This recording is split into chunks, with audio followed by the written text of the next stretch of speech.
to LOA Today. I'm Walt Thiessen. I've been doing this podcast since September of 2012, and boy, are my lips tired. This is your daily dose of happy. We are so happy you decided to join us today.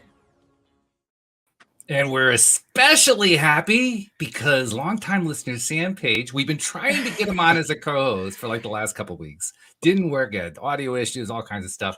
We got it straightened out. And Sam is actually on the show today and able to talk to us and able to hear us. This is great. Yes, I'm very happy to be here. Third time's a charm, I guess. Right. It is, really. Yeah. So first of all, thanks for agreeing to be a co-host. This is fun. Oh, yeah. I mean, we have a history, right, of having co-hosts come on who have been listeners. So this is like continuing a good tradition in that sense. Plus, also, our guest today is Ann O'Neill, and we're going to be introducing her in a moment. But Ann, I got to tell you, one thing that's cool about Sam's also a pianist. So we actually get music on the program at times, too. Oh, I'm so excited. And since this is the first one, we got to kick it off with some music. So there you go. Shall I? Do you want to try it? Do you have the piano nearby? Can you do it? Yes. Let me just turn around here. Okay. Okay, how fun. Right. This actually got started a few weeks back, actually almost a month and a half ago, I think, when Sam posted on his Facebook channel. He did a live stream of him celebrating getting his piano tuned, and he did a little. Oh, yes. And so I said to him, "Ooh, can I play that on the show?" He said, "Oh yeah, sure." So that's what kind of got the whole thing started. Oh, I love it. This is give us a little great. improv.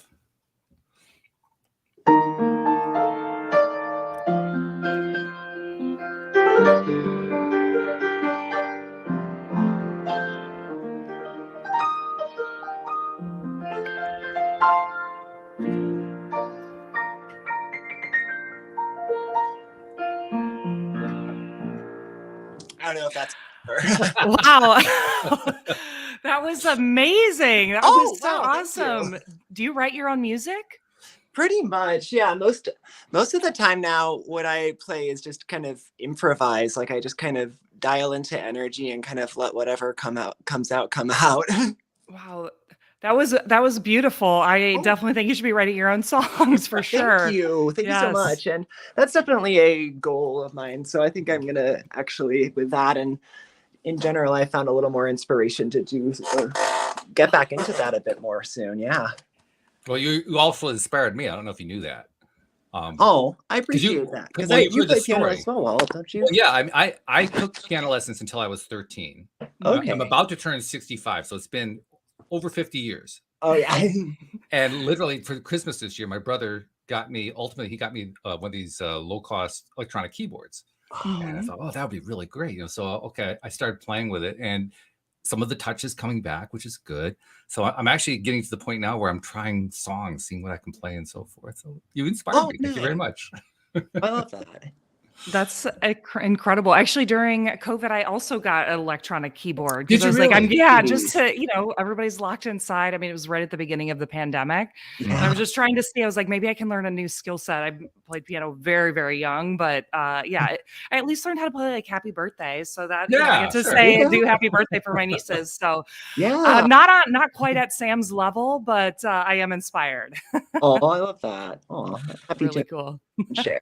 Well, I can tell you this: we're going to be inspired by you in other ways. Because let me tell the audience a little bit about you. Ann O'Neill has an amazing athletic career that started the whole thing off for her. I mean, she played women's basketball at Iowa State University. She was drafted into the WNBA. Yeah. And then after her career there, she didn't stop. I mean, she just kind of expanded beyond. It's like that was like a start. That wasn't even an end point. That was a starting point for her.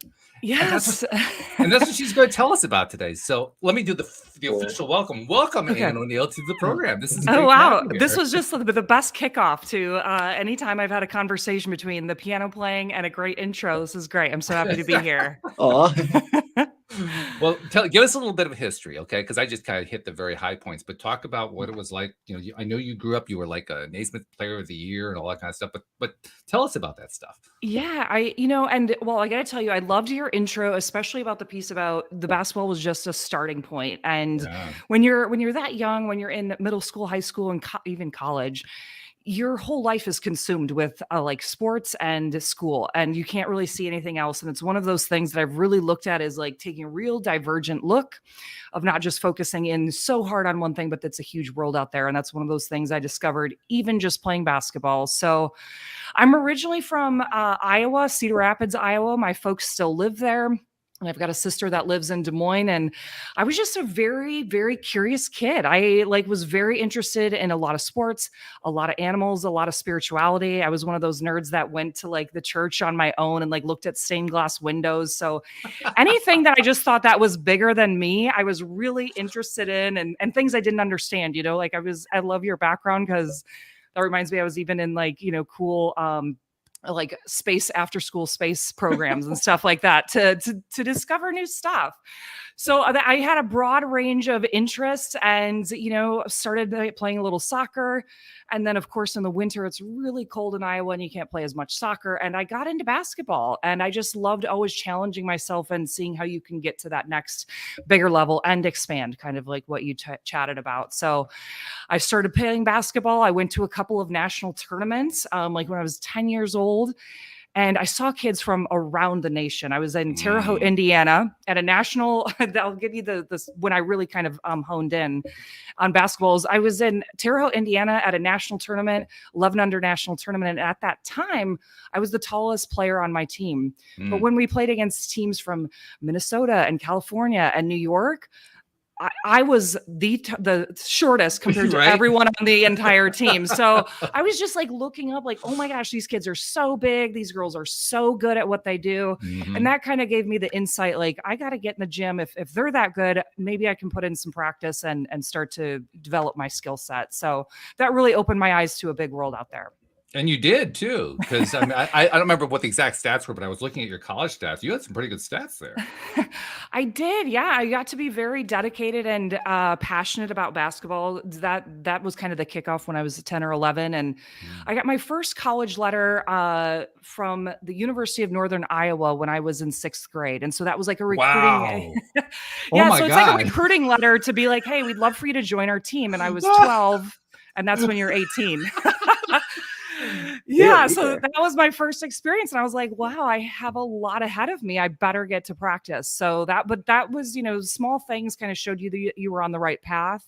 Right. And that, to get to the next level, you just got to keep practicing and challenging yourself. And it's all about that mindset of where you want to be headed. So that was also between the tournament and receiving that first letter of recruitment was really, really big to be dedicated. And yeah, I kind of didn't stop since then. I was always dribbling, always shooting. I would walk through airports with my basketball, and sleep with my basketball. Right? Yeah. Right. Oh yeah. It was back when you could get away with anything in an airport. And I would like be doing between the legs, just dribbling up and down the hallways, annoying everyone. So yeah, that was my thing. And I absolutely loved it. And I loved the coaches I got to, be around, the players, the different cities, different like nations I was able to play in. It was a lot of fun. It kind of reminds me of a line from an old movie from the late 1990s, early 2000s, starring Sean Connery and Rob Brown, called Finding Forrester. Ooh, okay. One of the comments in the movie is the mom of the young basketball player played by a very young Rob Brown. It was his very first role. The mom says at one point, "I've got Michael Jordan's name in dirt all over the floor in my kitchen." Yes. I know my parents, they were like my best friends, and they can align with that story perfectly. I had posters on the ceiling. I had tape down in the cement on the basement where I could dribble, anything where I could like create a space for either motivation or a space to dribble. That's what I was doing. So I totally understand. What was the most, I don't know what the best way to describe this, the most fun, the most exciting, the most amazing thing that happened throughout that entire cycle of playing in basketball? Oh my gosh. Wow. I mean, there's so many. There's just so many cool memories. I'll say one of the coolest ones was I had Pat Summitt and her assistant Mickey DeMoss at the time, and Pat Summitt is the late great coach, like one of the best all-time coaches, whether men's or women's basketball. Absolutely. From the University of Tennessee, and she flew in on a private plane to go to one of my high school games. Wow. And I didn't know it at the time. I came out to warm up, and there was like this buzz, and I could hear, people kind of chattering, and my coach pulled me over and was like, Pat's like way up in the stands, you know, they were kind of away, but everybody was like turning around and taking photos of her and stuff. And so I wasn't really prepared, but you know, we went out there and played, and it was just so cool to have one of the greatest coaches, you know, take an entire night from Tennessee on a private jet to Cedar Rapids, Iowa. It was actually even a away game, so it was at a different gym, but showed up there for my game, and it was super fun. And it's actually a really cool story too, because everyone cared about Pat Summit. I forget about the end of the game or however I played. But everybody wanted to talk to me after the game about Pat being there, Coach Summit being there. And I had a couple of these guys. They were mentally handicapped guys that would always come around to my games, you know, throughout and keep stats. They'd be in the front row, middle-aged, you know. And so, but they were always just so happy. And they stayed after for the game. And of course, there was a blizzard in Iowa in the middle of the time. And my parents, you know, they didn't even ask anything about Coach Summit or the game, but they said, how about we give Ryan and Greg a ride home through this blizzard? And so I remember being in this huge van with those two guys, and they were so excited talking about stats and Pat Summit. But that was never brought up within my family until we got home. So it was really kind of cool. It was one of those memories, like it's always bigger than just the game or just whatever you're up to there. And so that's kind of one of the memories that I love, because it, you know, it started off as a focus on something else. And it was one of the biggest life lessons and memorable things that I had with my folks growing up. So it was really cool. Did you get the opportunity to meet her? Because I know there were rules involved where she's not allowed to tamper and so forth. So I'm not sure how far you were able to go with that. Right. No. Yeah, you're exactly right. With those college coaches and how they recruit high school athletes, at least back then, you're not able to communicate at all. So really not even supposed to do a wave or anything. They're just there to be present and watch you play. And so that's it. But they, you know, they would write you letters afterwards, and sometimes depending on the time, they could write emails, but there were so many different NCAA rules at that time. But no, I didn't get to talk to her. She walked out, but it was just fun experience between that and my family, and, you know, just the community there. It was a really cool memory for me. So it was a cool memory for me too to hear about, in part because I like I told you before the show, I live in Connecticut, so obviously I'm a UConn fan. Yes, and Gino Auriemma and Pat Summit going head to head every year. I mean, you looked forward to that. That was television. That's what you were going to watch the TV for. I mean, that was like CBS prime time. You know, they would carve out Sunday afternoons to have the Tennessee and UConn matchups, number 1, number 2, usually in the nation.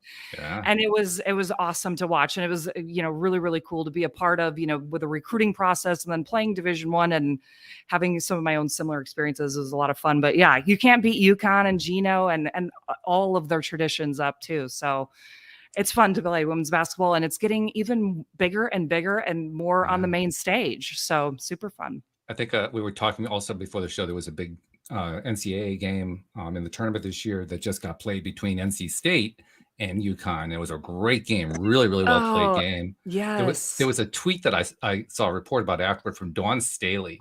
Dawn Staley said, to all you women's basketball haters out there, take that. I thought it was good. I did. I think I saw that one too. And for all the listeners out there, she's not even one of the coaches of those teams. She coaches South Carolina, she's just like, hey, this is what women's basketball looks like when they get in a great game, and especially coming down to the Elite Eight. So fun for the sport just to see it growing, and the name, image, and likeness that's happening.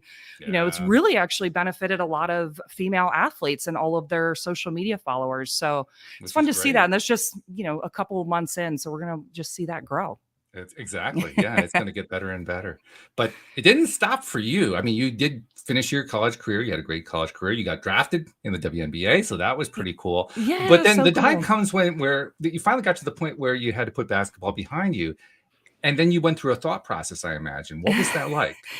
Yes, you're right. You know, when you get done playing, and I actually got drafted, I didn't know that I was going to get drafted. So I was like sitting watching a football scrimmage. It was like the red and gold football scrimmage. And somebody's like, you got drafted. And I was like, so it wasn't in New York, you know, in the cool TV these days. And I was like, I did. I'm like, how'd that happen? That's so cool. So that's how I found out, very, very randomly. And it was just such a shock, because my entire focus that senior year, I had torn my ACL, which is I'd torn my knee earlier in my career at Iowa State. And we'd missed the NCAA tournament one of the years. And I just was really focused on making that year really great for our 5 seniors. and then getting to the NCAA tournament. I actually had NCAA or bust written on my tennis shoe. Like every time I would, shoot a free throw, I would see it. It was just written there. Was my main goal. So when I got drafted, I was like, oh my gosh, I didn't even kind of remember that could happen. So it was a surprise, but it was awesome. And I got drafted to the Sacramento Monarchs. I actually was injured at the time.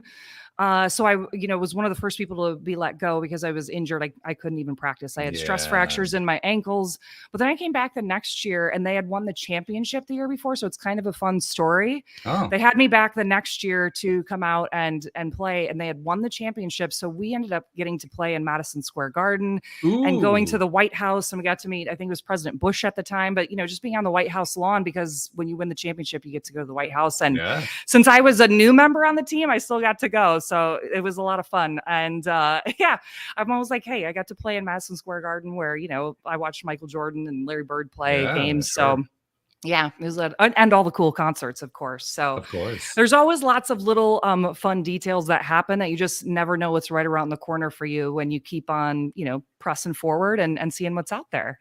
Absolutely. Yeah. So so first I got off on a tangent about WNBA, but yes, it came a time where I couldn't play anymore. We'll start there. So I'd known basketball my whole life. I actually got into TV color commentating. So we just said that awesome TV game, between NC State and UConn. All the people that are putting up the graphics, talking about the game, telling the cool storylines. So that's what I was doing for a while, for a couple of years with Fox Sports and different universities in the Big 12. And it was a lot of fun because you got to see it from, being a player. And then I coached Division I basketball for a little bit at Eastern Illinois University as an assistant coach. Yeah. So I coached for a couple of years. So I got that perspective. And then doing the TV, then you get a third perspective. So, and of course I'm a fan. So I felt like I got to see the game from a very holistic view, and it was so fun. But at that time I kind of looked and I said, what other skill sets can I add to my repertoire? Because I know quite a bit about basketball, so, and I know the game, but let's see what else I can challenge myself with. And that's when I got into business and performance consulting and have developed my career since then. But yeah, it was always one of those things where I'm like, you can always go back to basketball. I have a 20-year history with basketball and the sport and different angles of it. So it was a lot of fun. And then it helped propel, my business career as well. How did you end up making your decisions about how and where you wanted to go, though? Because that's really what it comes down to. You have to kind of sit down and say, what do I really want? If I had that all figured out, man, you could help me right now, but I've tried my best. There's nothing that works every time. But I will say, similar to what I did when I was an athlete is, I mentioned that, I got that letter from the University of Northern Iowa, the recruitment letter. Well, that put my future 8 years in front of me of where I wanted to be playing Division I basketball.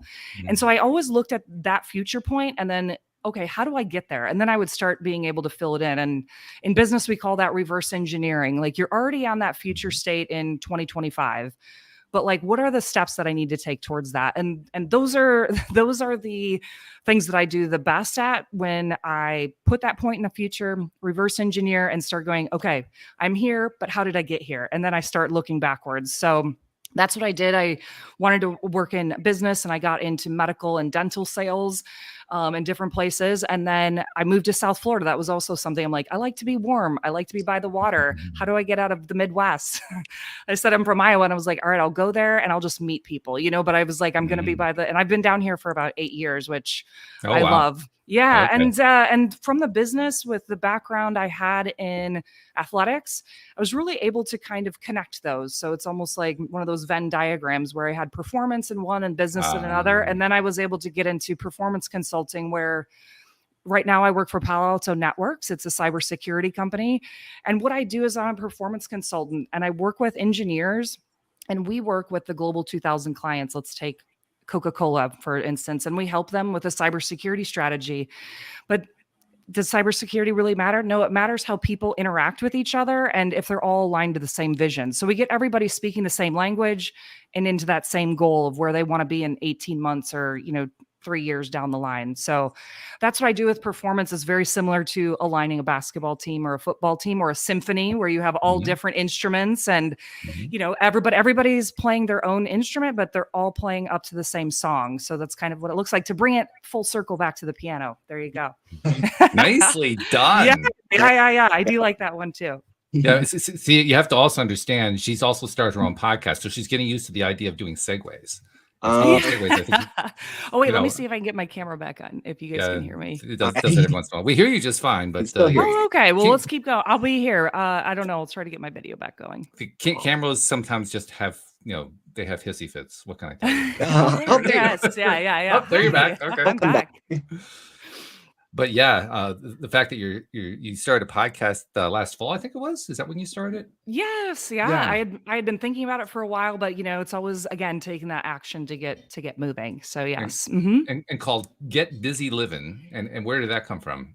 Yeah. So it's called the Get Busy Livin podcast, and it's a great thing. So I'll tell you, the main focus of it is a podcast to discover what ignites people to be bigger than themselves. Ooh. So everyone's got these great stories, and you see, especially on social media, everyone doing really great, but sometimes you don't get to see all the stuff that they do for their communities or charity work or nonprofits. And so each guest comes on and, shares their growth mindset story and, what they've been up to, and then also talking about how they give back to the community. So I get to learn a lot about their nonprofits and charities and new and cool ways to give back. So it's good vibes because I have some cool music in the beginning, growth mindset, and giving back. So those are the main themes of it. And the Get Busy Livin', it does come from, if you guys are thinking of it, the Shawshank Redemption quote where he says, "Get busy living or get busy dying." And then he chooses to get busy living. I'll tell you a quick family story, if you don't mind, where it comes in. Okay. So Get Busy Livin' started in my family. It was September of, I think, 2017, and my parents were having their 45th wedding anniversary. Oh. And I was planning, all these fun things. My sister was planning like the limo and a professional photographer and like a night out with all of the adults in my family. And I kind of do some of the creative stuff, like making koozies or stickers and videos and all that kind of fun things. Well, I come out with those things, videos and a koozie and stickers, all these things that say GBL on them, 45, to Get Busy Livin'. Well, my dad literally at the same time comes out with hats and t-shirts for the whole family that say GBL on them. And we had never spoken about it before. We had never even said Get Busy Livin' or GBL before. And we looked at each other and I'm like, how did you come up with that? He's like, I don't know. He's like, how did you? And so now it's one of those things, like if you think of YOLO or Carpe Diem, GBL is that to us of, it's present moment, move forward to the future, kind of seize the day kind of a thing. So it's like, are you GBLing? I'm GBLing. So that's where it comes from with the Get Busy Livin' is that story. And it's been a lot of fun adventure since then with my family. We've been to Sedona and Key West and Nashville, so many different things, but we'll all have our hats. And people are like, what does GBL mean? And we're like, are you busy living? And they're like, oh, I want that. So they want like stickers. And then then it's kind of like you're building a little fun community and people are really happy. So it's kind of where it all came from. And I actually am creating a little video because I've had so many people be like, why did you name it Get Busy Livin'? It's in one of the podcasts, but I need to like make a video so people know that's where it came from. What do you think, Sam? I think this is like a perfect connection to your daily dose of happy on Elevate Today. Absolutely. Yeah. I liked the podcast name right away because it makes me think of like being present in the now and just like trusting in the moment and just living. Yes, absolutely. You're right. Right on.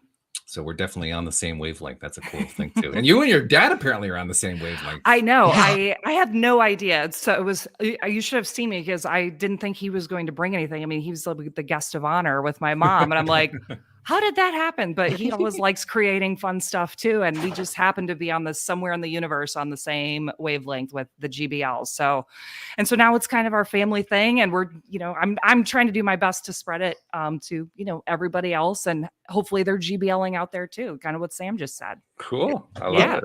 That is great. Yeah. So you're on a path now where you're building up a podcast. You have your regular career that you're still doing. And it's almost like, isn't that enough? But is there more? I mean, are there other things going on that you want to tell us about? Yeah, I'd love to. So, I put on, so you can go to anneoneal.co is my website. No apostrophe. I know it's very strange, but my apostrophe always messes things up. So it's anneoneal.co. And you can kind of see some of the history of my basketball career, my mindset career, and a little bit of the media stuff that I've been up to. I haven't put on there yet, but I love to travel because this is one of those things that I'm sure a lot of people love to, but I think I'm almost up to 40 countries. So that's in the future of loving to travel a little bit more. And the reason I bring that up is because a lot of the times I was doing different volunteer like networks with that. And one of the guys I had on the podcast created Dreams for Life in Bali, and where they basically do Montessori in a box, which is education for all these underprivileged kids that are in poverty. So I got to learn about that. And I was like, I need to come support and be in the school and like volunteer my time there. So I'd love to do that in the future. And this also tied back to the website because I was working on it right before this call, but putting some merch, some GBL merchandise on there where the profits go back to helping a few of the different charities that I've had on the show. So I'd love to get some merch in there. And those are a couple things I'm like specifically working on. And I got to tell your listeners, when you start creating something like a podcast or, a YouTube channel or even a TikTok dance, whatever it is that, inspires you, even that tiny action opens up new doors and new paths that you didn't think were out there. So whether it's new people, new connections, networks, or even for yourself, for me, it opened up the creative door a little bit more. And then I really started to focus on, writing a children's book. I haven't done it yet, but it's on my list, to try to challenge myself and also kind of usher in some of that creativity. Because I think when you take, one step towards something, things kind of start coming towards you a little bit more. So I always just say, whatever you can do to lean into something, even the piano or the electric keyboard, just that even starting out somewhere opens new ideas for you that you'd never would have thought that, were possible. So that's kind of one of them. That's actually a beautiful description of how the law of attraction works, what you just gave there. So that's perfect. Yeah. Yeah. No doubt about that. Well, and I wanted to talk to you about that. How did you start the name of the law of attraction for you with this show? Well, my listeners know the story, but I'll tell the brief, the abridged version. The brief use. Okay, great. I had a business that I had started in the 1990s and that I ultimately went full time with in 2002. And I was doing web design. This, of course, is the early days of the internet. And so I was doing web design primarily for small nonprofit organizations. In fact, almost exclusively for them. And then the 2008 financial crisis comes along and all of my clients got wiped out of business because nobody wants to give money during a financial crisis. So they all closed their doors. Well, when they closed their doors, guess what that did to my business? It wasn't so pretty. It was a very unhappy thing. And my wife was also self-employed. In her case, she was actually able to get some money selling her business because we knew the business, it was a gardening business. And again, that's one of those things that you don't need in a financial crisis. You're preserving your cash in the financial crisis. So we spent the next 4 years just trying to survive. Just absolutely trying to survive. And we weren't doing a very good job. We were getting very, very deep in debt. Even working for ourselves, we were basically earning the equivalent of minimum wage. That's how bad things were. It was really rough. And then by the time 2012 comes along, now I had seen the movie The Secret. Yes. And like most people who had seen it, I had some understanding of it, but there were also areas that didn't make a lot of sense. And so I was thinking, well, if there's any time when I could really use The Secret, this is it. Right. Let me try it. Let me try it out. But the problem is I didn't have any money. I couldn't hire a coach. I couldn't even buy a book. That's how bad things were. Oh my God. I said, how am I going to do this? And I said, oh, wait a minute. There's this thing called podcasting that's getting popular. I know what I'll do. I will start a podcast and I will invite on experts who can teach me how all this stuff works for free. Perfect. I love that. What a great idea and very intuitive to like come up with that. I love that. And the best part is that it worked. Oh my, absolutely. That is so amazing. But what was the real surprise though, and I've said this part too, is that I did it initially for that because I was trying to figure out how to help us survive. And I did learn and we had some amazing stuff that happened. But I also found something that shocked the hell out of me. I loved doing the podcast. I didn't expect that part. Right. Oh. That part was a surprise. Well, that worked out nicely. Yeah, well, it Yes. did. It worked out great. But what was even more amazing is once a week wasn't enough. Oh After my about gosh. 4 years of that, I needed to do more. I started doing it. Actually, I started doing it twice a day, 5 days a week. That was actually too much. That But I is did, amazing. Wow. but I did that for a year. Then we kind of scaled it back, and now I've been doing it once a day, 5 days a week. And that's actually about the time in that period where I made those changes. That's where your daily dose of happy came into it. I love Because I that. was getting so much happiness out of it. And I was getting feedback from listeners who, by the way, I was doing no marketing. Yeah. No marketing at all. People were just kind of showing up. So it was I pure law love of it. attraction. Absolutely pure law of attraction. And it was great. I love that. And then they were sending me emails saying how it was lifting them up. It was giving their days a pickup. So that's where your daily dose of happy came from. And so ever since then, our goal's been just every single episode, do an episode so that when you compare the beginning of the episode to the end, everybody feels better. If you have that, you just had a winning episode. And that's the way we look at it every that's so time. great. I'm stealing that. I love that idea. I love that idea. Or I guess, sharing and partaking in that. So your listeners are going to love this story. So not everything is awesome and cherry blossoms, right? So you went through the the downturn of 2008. So so my story of really honing into the law of attraction and the secret happened during the pandemic. So I was originally at a consulting firm. It was a Forbes 2020 top consulting firm. But similar to 2008, not a lot of large businesses were shelling out $200,000 for a five-day consulting, firm thing. So so that, businesses weren't paying out money for consulting. They were like, we'll figure this out on our own through the pandemic.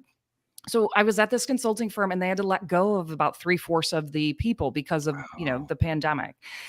And I was one of them. It was a regular Zoom call at like noon, a regular noon meeting. And they're like, we got to let everybody go. I didn't have any idea. So I shut my computer and I had that moment where I'm like, I have a feeling that this could be the best thing that's ever happened for me. And so sometimes you got to tune into that, but I, not at that moment, but I was like, okay, future Ann will help this out. So I shut my computer and a lot of people, needed to jump into other positions, whether it was consulting or business sales.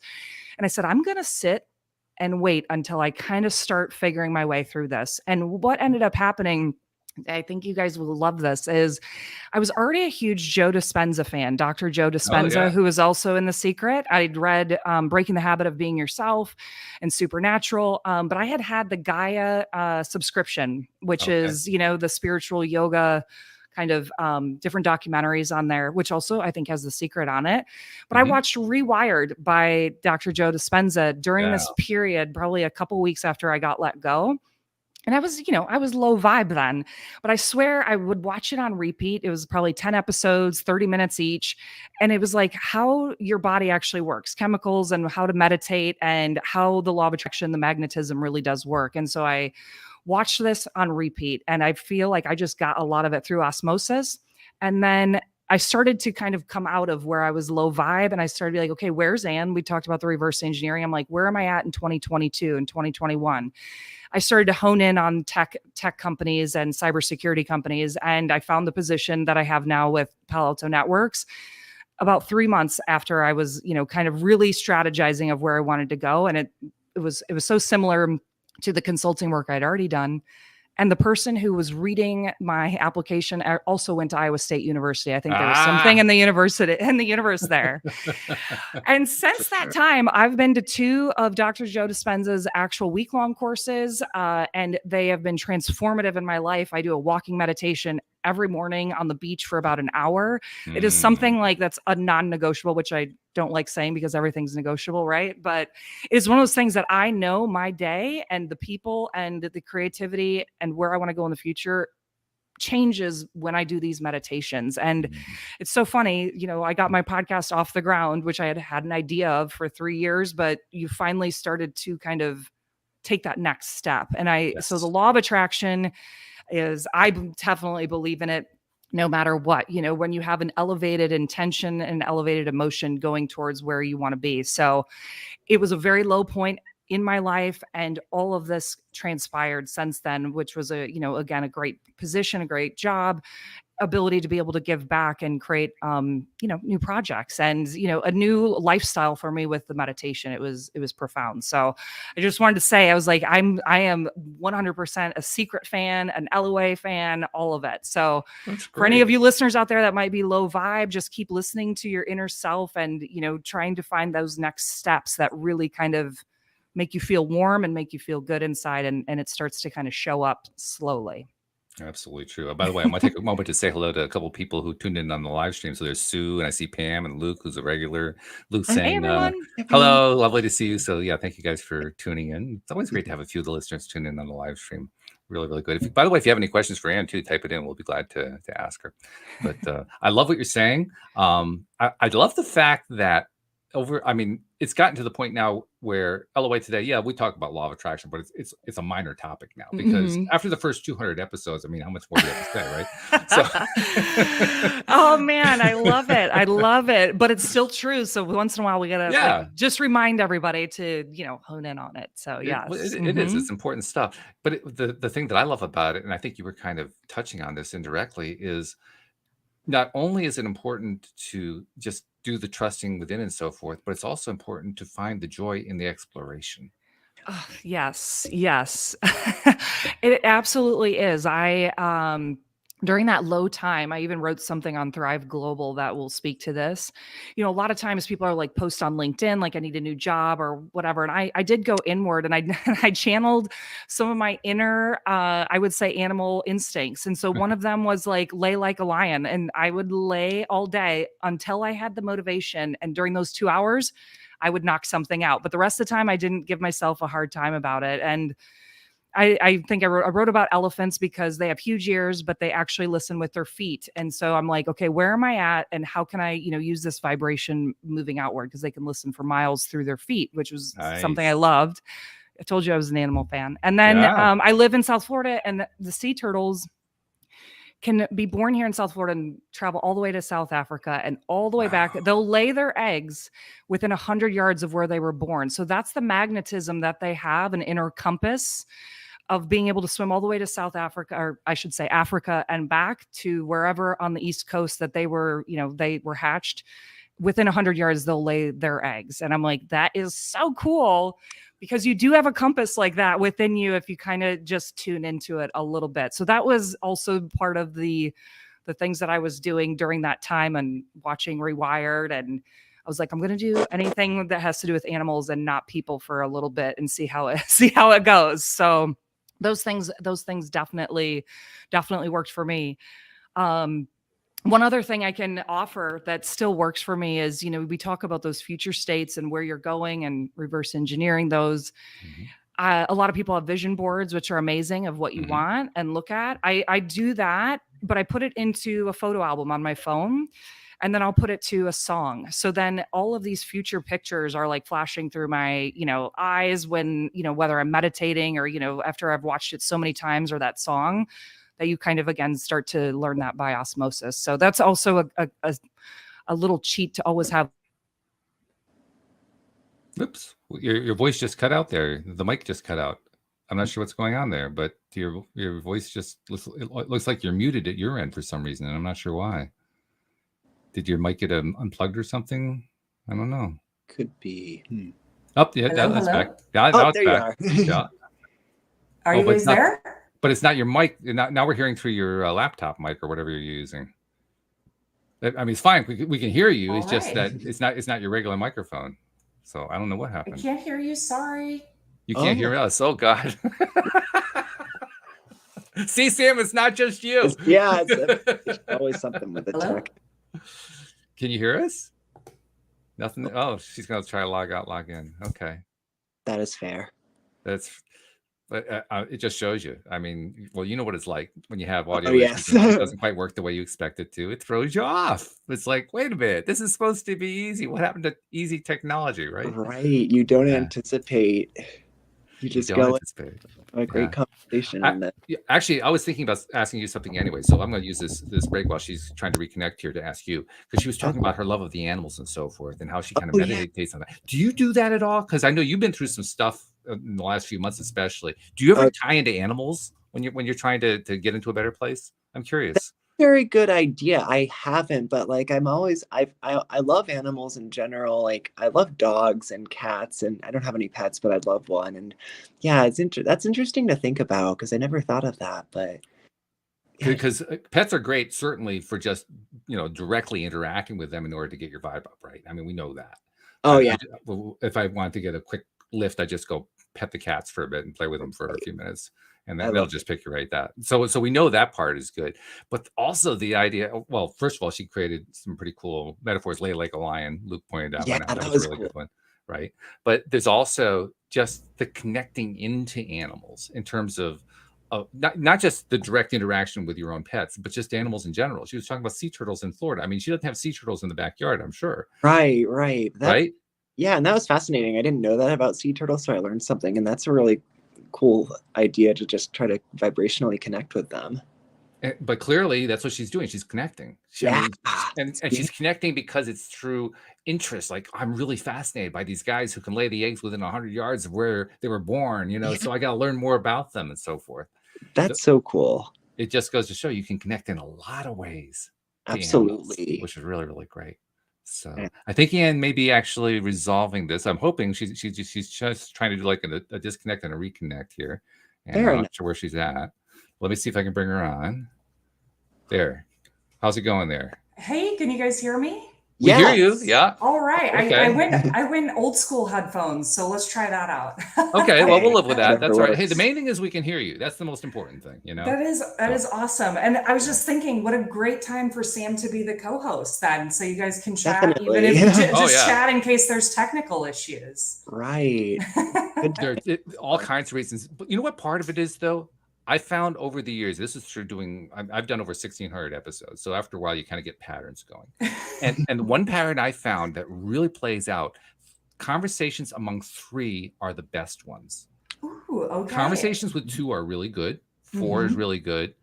3, there's something about 3 that creates like a magical connection. And I don't know what it is, but the best podcasts have always had 3 people involved. Oh, I love it. I'm only, I think, 8 episodes in, maybe. So I'm going to take your 1,600 There you go. and go off of that. I love that Right. idea. There you go. I know this has been awesome and fun with you guys for sure.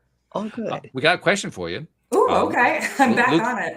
Luke has a question. He says, "Anne, did you make like a video of pics and set the music to it, or were you listening to music and looking at the photo album?"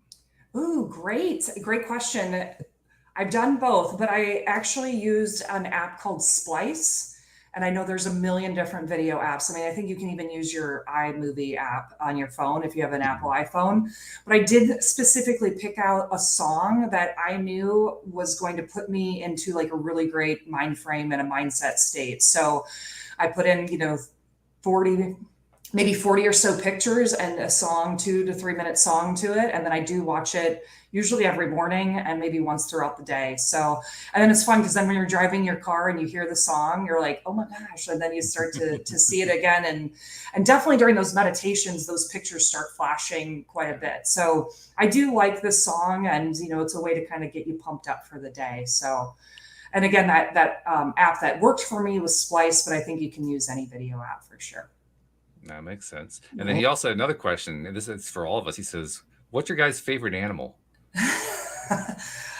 Fantastic. I would say for me, which I mentioned, was the sea turtle, because I was just absolutely blown away with the fact that they have such a compass on them that they can swim for thousands and thousands of miles and end up right where they need to be. And I get to see them quite often down here in South Florida. They come around and eat all the different seagrass and things like that. So they pop up and I love it. So that's mine for sure.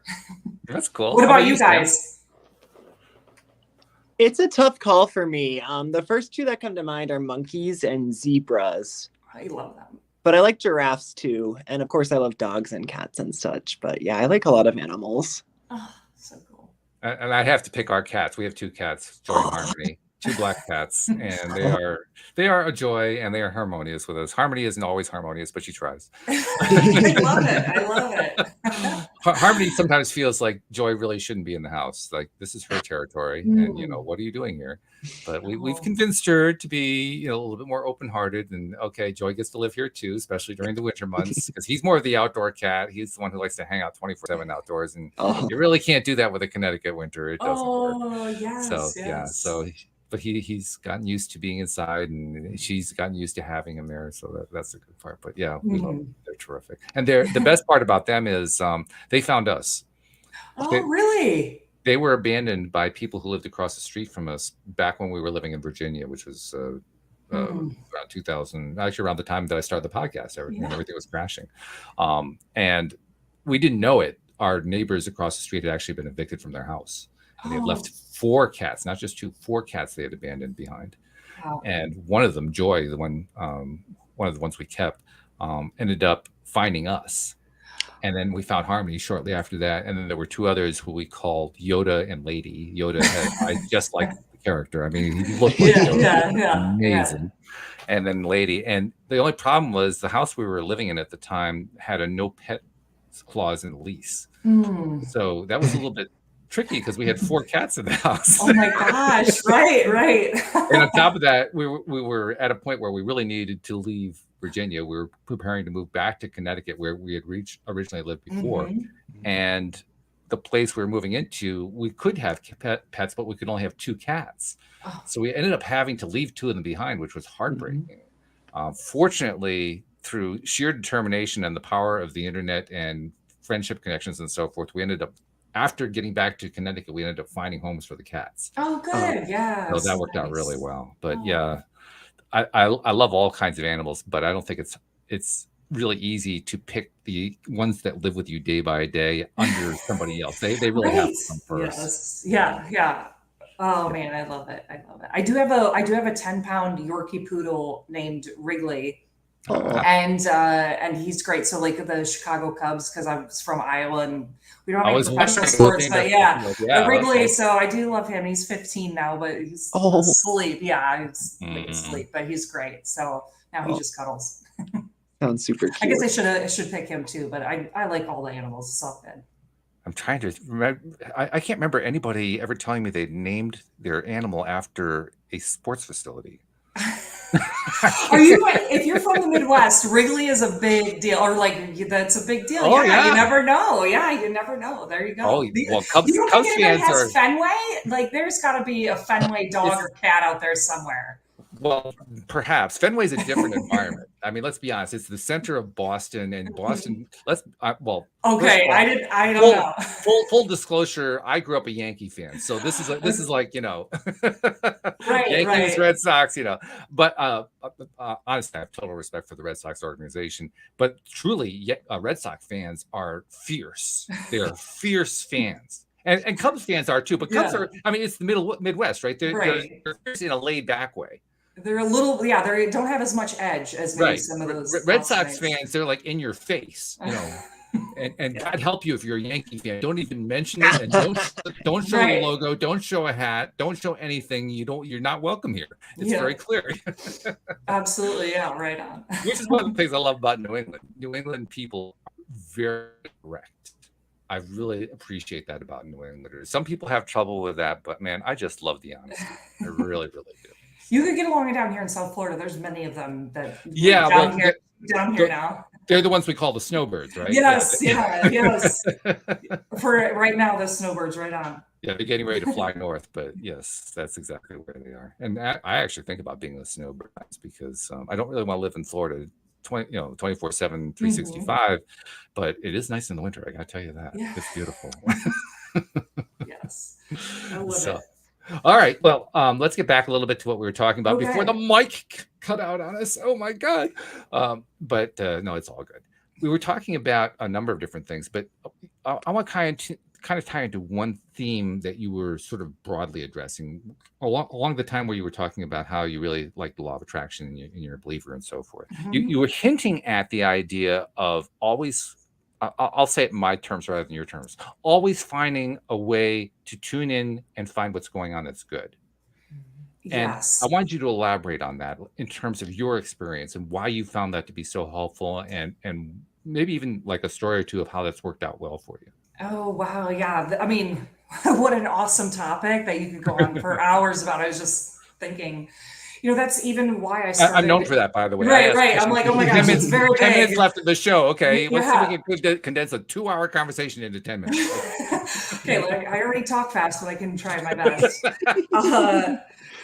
Yeah, it's one of those things that, life presents so many, negative things. Like you turn on the TV and there can be negativity or social media, comments, who knows what it is, but I just feel like that's become bigger and louder because it's so accessible these days to have negativity. And it's almost easy, it's almost lazy to just kind of be like, well, the world is falling apart, or we're going to have another recession, or whatever it might be that's negative that you want to talk about. It's kind of easy to do that. And so but it's just as easy if you look and be like, but there's so much possibility. There's so much opportunity. There's so many great people that are doing awesome stuff in the world. You just might have to take an extra step to go find them or, search for it. So that's kind of one of those things that I chose really early on. I mean, even when I was playing basketball, I had, when I was in high school, I could have a 25-point game and the title would be O'Neal sucked. They lost the game. And, at 15, that was always the thing. At 15, I had to learn, like, whatever happened for me in that game, whether we won, lost, or whatever the newspaper said. See, it was a newspaper back then, but now people just put it everywhere on social media or the news. Right. But how do I move from that and move forward into the future? And I do think some of those experiences at a very young age, when I had to be like, all right, I didn't play that well, or we lost by 20, how am I going to get lace my sneakers back up and get back into the gym for the next game? Because then it's like, well, now I got to keep moving forward into the next game. And I think when I was a kid, that mindset of that growth mindset, that's, one of the buzzwords, and it's one of the things that we talk about on my show, but people understand it because you get to choose to look at things in a way and a light and a lens that's optimistic, that there's possibility that we can create a great future no matter what's happened on that day, that hour, the last year, like getting let go. How do I make the best out of this opportunity? You can look at it like my life is falling apart, or how can I create literally the dream job that I want to make? And you end up being somewhere close to that thing. It might not be exactly what it looks like, or relationship or city or whatever it might be, but I think you get closer to whatever you look at. And that is kind of the lens that I think is the biggest deal, is there is positivity, there's great people, there's opportunities out there. And just how do we shift just a little bit more into thinking like, one of the best ones that I always think of is, I'm like, what if this is the best decision that I could possibly ever make, of like moving to that city, or, trying a new job, or, trying piano lessons, whatever that might be. But what if this is the one decision that's the best one that I could have possibly make? And so I just look at it that way, and then I make a decision, and I start heading that way. And of course, just like a GPS, and just like, back in the day, or whatever, even if you put a GPS in your phone, it might put you on a detour, but you still end up somewhere close to where you wanted to go. And I always understand, like, hey, this might be great. I might find a new coffee shop or meet a friend somewhere. So, those are kind of some of the experiences I've had, and the way that, I think that started off at a young age.